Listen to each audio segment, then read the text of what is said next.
AI 산업 성장 그리고 데이터 센터로 인해서 미국과 전 세계의 전력 시장 대변혁이 나타나고 있습니다. 그런데 이 전력 시장의 대변혁으로 인해서 새로운 에너지원으로 급부상했던 게 바로 재생에너지죠. 물론 이 탈탄소 때문에 오래전부터 나왔던 이야기긴 한데요. 최근에 이 재생에너지를 잇따라 투자가 축소되고 있다고 합니다.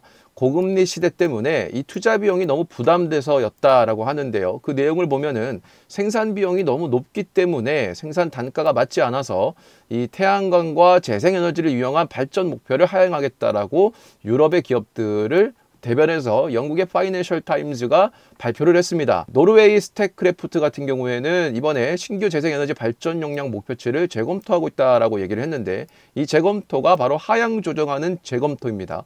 그리고 덴마크 해상풍력업체 웨르스테드 같은 경우에는 최근에 비용 상승 때문에 미국에서 2건의 대형 개발 사업을 포기를 했고 이게 연기가 아닙니다. 포기입니다. 그리고 발전량 목표 역시 기존보다 10기가와트 이상 낮췄습니다.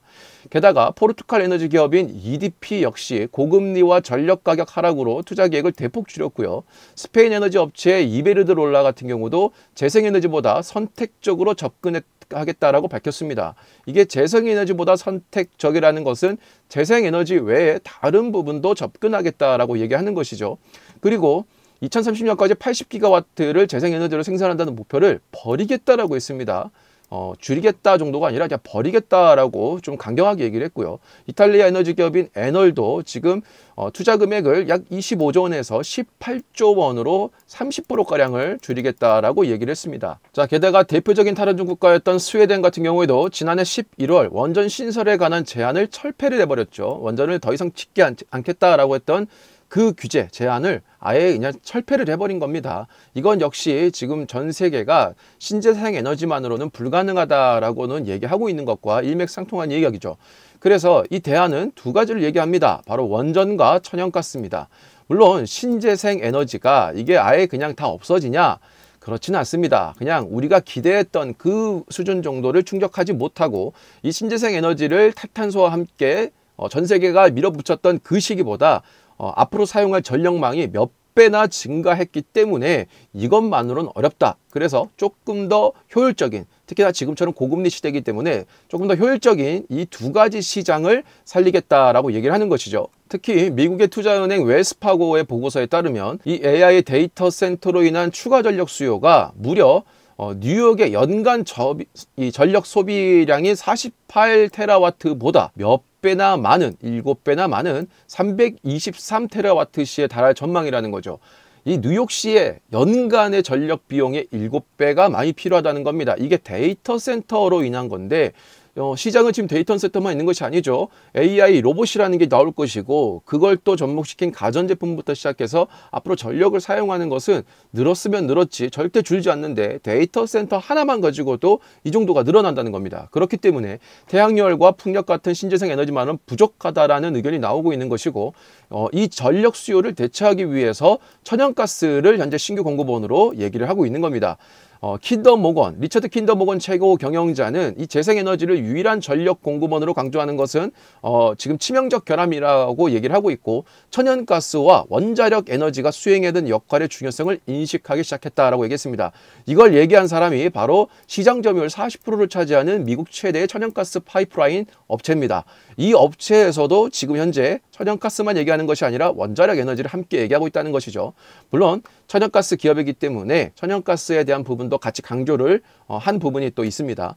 골드만삭스는 최근 발간한 보고서를 통해서 전력 수요의 60%를 이 천연가스가 대체할 것이고 그리고 나머지 40%를 재생에너지가 충당하겠다라고 했는데 이거는 사실상 조금 현실성이 없는 얘기죠. 이 모든 거를 천연가스로 하기에는 분명히 어려운 점이 있습니다. 그 부분은 제가 조금 이따 설명을 드리고요. 최근 미국의 연방에너지 규제위원회였던 이 FERC에서 전력 개혁안을 지난주에 내놨습니다. 자, 이 내용을 보면 향후 20년간 전력망 구축 계획을 수립해라. 그래서 우리가 앞으로 감시 검토를 하겠다라고 했고요. 지역 간의 전력 라인을 구축해라라고 얘기를 했습니다. 자, 또 한 가지는 수요를 충족하기 위해서 태양광과 풍력 등 신재생 에너지에 원천 연결을 하라고 했는데 이 얘기는 앞으로 발생하는 모든 전력 수요를 충족시키기 위해서 이 태양광과 풍력 같은 신재생 에너지를 반드시 포함해서 이 파이프라인에 연결을 해라 이 얘기입니다. 물론 바이든의 정책 중에 하나이기 때문에 이 부분을 좀 강조하는 것도 있습니다만 이 미국이라는 것도 사실 이 신재생 에너지만 하는 것이 아닙니다. 아이러니하게도 최근 바이든의 인플레이션 감축법 IRA의 세액공제 대상에 원전을 포함을 시켰습니다. 상당히 놀라운 이야기고요.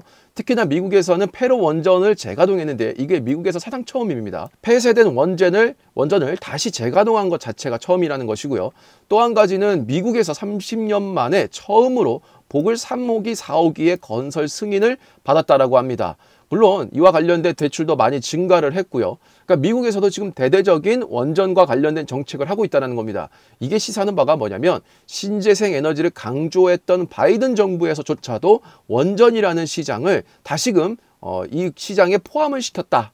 인플레이션 감축법과 그리고 다시금 재가동하고 키우는데 그걸 포함을 시켰다라는 거죠. 이게 놀라운 점입니다. 자, 또 한 가지 놀라운 점이 있습니다. 바로 일본입니다. 이 일본은 원전이라는 건 어떻게 보면 금기였거든요. 이 신설이 다시 나온다는 게 말이 안 되는 이야기였는데 일본에서도 원전 신설에 대한 이야기가 나오고 있습니다. 일본 정부가 최근에 중장기 에너지 정책 전문가 회의를 시작하면서 원전 정책의 변화를 예고했는데 기존까지는 2014년부터 강조해온 원전 의존도를 줄인다는 방침을 유지를 했었습니다. 자, 그런데 이게 바뀌었어요. 자, 이제는 탄소 효과가 높은 전원, 그러니까 탈탄소 효과가 높은 전원을 활용한다는 점에서 이 재생에너지와 함께 원자력을 포함을 시켰습니다.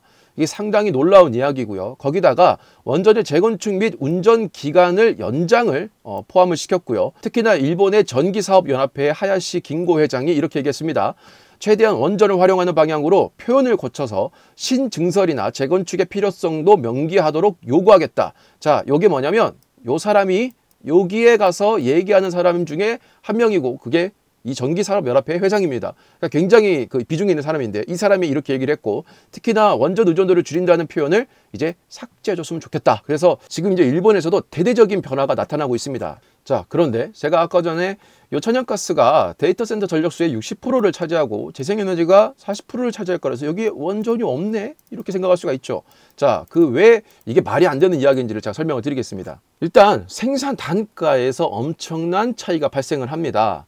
물론 새롭게 짓는 데 많은 비용이 들어가는 것은 뭐 어떠한 에너지원을 구축하기 위한 건설에서 똑같은 이야기인데, 자, 일단 2022년 기준 원자력은 킬로와트당 생산 단가가 52.5원인데 LNG는 239.3원, 그리고 풍력 같은 경우에는 191.7원, 태양광은 191.5원입니다.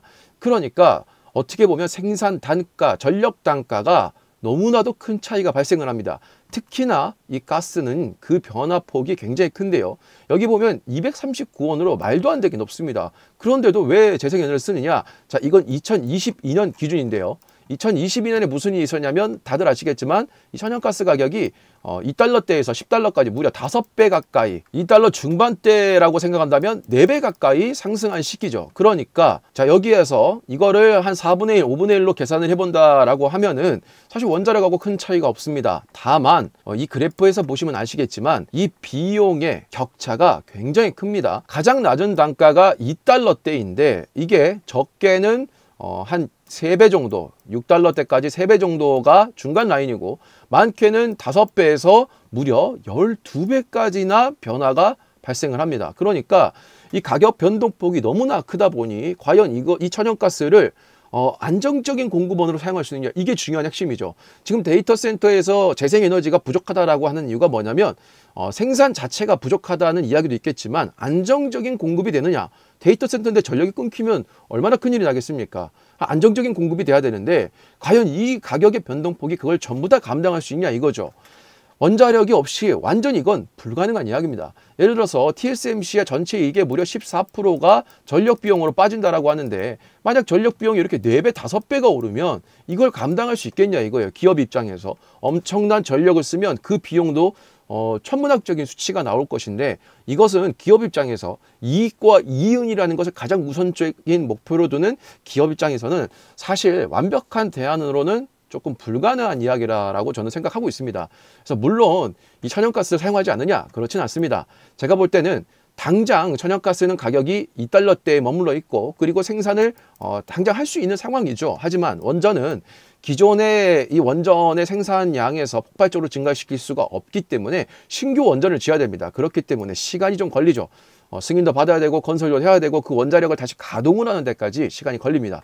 그래서 당장은 이 신재생 에너지의 대체 에너지로 나오는 것이 천연가스고 이 다음에 이 천연가스의 가격이 또 많이 오르고 변화가 생긴다라고 하면 최종 대안이 바로 원전이 될 것이다 라고 하는 것이죠. 그래서 원전은 전 세계가 탈원전을 전제 폐기를 하고 독일 같은 경우를 제외하고는 거의 대부분의 유럽 국가, 미국 그리고 한국 역시 마찬가지로 이런 변화의 흐름이 있다. 그래서 우리가 중장기적으로 본다라고 하면은 이 천연가스와 원전 두 가지가 모두 다 움직일 것 같고요. 천연가스를 우리가 투자한다라고 했을 때 개별 주식을 찾기는 사실 쉽지 않습니다. 변동폭도 너무 크고요. 하지만 전체 천연가스 시장이 늘어난다라고 했을 때 그것을 추정한다라고 하면은 천연가스 ETF도 제가 볼 때 굉장히 좋은 투자 중에 하나고요. 원전은 많은 분들이 이제 아시고 제가 방송에서도 여러 번 말씀드렸기 때문에 원전 관련주들 지금 잘 오르고 있지만 아직 시작도 하지 않았다 이렇게 생각하시면 될 것 같습니다.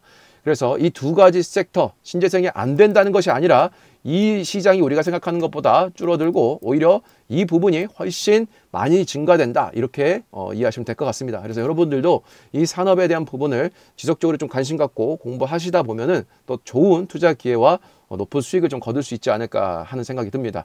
오늘 영상도 도움이 됐다면 좋아요, 구독, 알람 부탁드리고요. 다음 영상에서도 좋은 내용으로 인사드리도록 하겠습니다. 저희 멤버십은 특정 종목을 언제 사서 언제 팔라 이렇게 알려주는 것이 아니라 제가 시장에 대한 분석과 산업에 대한 분석, 차트 분석 그리고 여러 가지 기법 등을 통해서 여러분들이 스스로 투자를 해서 성공할 수 있게끔 키워주는 멤버십이다라고 생각하시면 될 것 같습니다. 매주 목요일 현재 라이브 방송 외에 제가 지속적인 브리핑과 산업에 대한 설명을 드리고 있으니까요. 함께 하시고 싶은 분들은 멤버십을 가입하시고요. 저희 멤버십 전용 카톡방에 들어오셔서 다양한 정보 받아가시고요. 소액인 멤버십의 비용 대비 분명히 훨씬 더 높은 이익을 얻을 수 있을 거라 제가 확신하고 있으니까요. 함께 어려운 시장 걸어가면 좋을 것 같습니다.